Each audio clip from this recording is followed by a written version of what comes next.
ರೇ ಸ್ವಲ್ಪ ಜಲ್ದಿ ಮಾಡ್ಲಿ ಕೆಲಸ. ಹಾ ಅಣ್ಣ ಆಯ್ತು ಮಾಡ್ತಾ ಇದೀನಿ.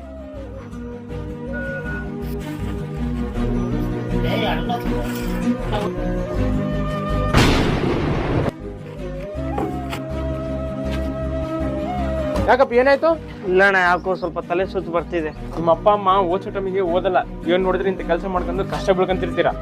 ಓದೋ ಟೈಮಿಗೆ ಓದಿದ್ರೆ ಇವೆಲ್ಲ ಬೇಕಿರ್ತದ ನಿನ್ಗೆ? ಇಲ್ಲ ಅಣ್ಣ ಮನೆಯಲ್ಲಿ ಓದ್ಸೋ ಪರಿಸ್ಥಿತಿ ಇದ್ದಿಲ್ಲ. ನಮ್ಮ ಮನೇಲಿ ಬೇರೆ ನಾನು ಒಬ್ಬನೇ ಇರೋದು ಮನೆ ನೋಡ್ಕೊಳ್ಳೋಕೆ. ಹೌದಾ, ಹೋಗ್ಲಿ ಬಿಡು. ಲೇಬರ್ ಕಾರ್ಡ್ ಮಾಡಿಸಿದ್ಯಾ? ಲೇಬರ್ ಕಾರ್ಡ ಹಂಗಂದ್ರೆ ಏನಣ್ಣ? ಲೇ, ಸರ್ಕಾರದ ಕಡೆಯಿಂದ ಕೂಲಿ ಕಾರ್ಮಿಕರಿಗೆ ಒಳ್ಳೊಳ್ಳೆ ಬೆನಿಫಿಟ್ಸ್ ಇದಾವೆ. ಈ ಕಟ್ಟಡ ಕಾರ್ಮಿಕರಿಗೆ, ಈ ತರ ಎಲ್ಲ ಕೂಲಿ ಕೆಲಸದವರಿಗೆ ಈ ಫೆಸಿಲಿಟೀಸ್ ಅವೈಲೇಬಲ್ ಇದೆ. ನಿನ್ಗೇನಾದ್ರೂ ಆದ್ರೆ ನೀನ್ ಈ ಕಾರ್ಡ್ ಮಾಡಿಸಿದ್ರೆ ನಿನ್ಗೆ ಆಸ್ಪತ್ರೆಯಲ್ಲಿ ಫ್ರೀ ಚೆಕಪ್ ಸಿಗುತ್ತೆ. ಅಷ್ಟೇ ಅಲ್ಲ, ನಿನ್ಗೆ ಯಾವ್ದಾದ್ರು ದೊಡ್ಡ ಕಾಯಿಲೆ ಬಂದ್ರೆ ನಿನ್ಗೆ ಸಹಾಯಧನ, ಅದಲ್ಲದೆ ನಿನ್ಗೆ ಪ್ಲಸ್ 60 ವರ್ಷ ಆದ ತಕ್ಷಣ ಪಿಂಚಣಿ, ಅದಾದ್ಮೇಲೆ ಇನ್ಸೂರೆನ್ಸ್, ಇಷ್ಟೆಲ್ಲ ಅನುಕೂಲ ಮಾಡಿ ಕೊಡ್ತಿದ್ದಾರೆ ಮಿನಿಸ್ಟರ್.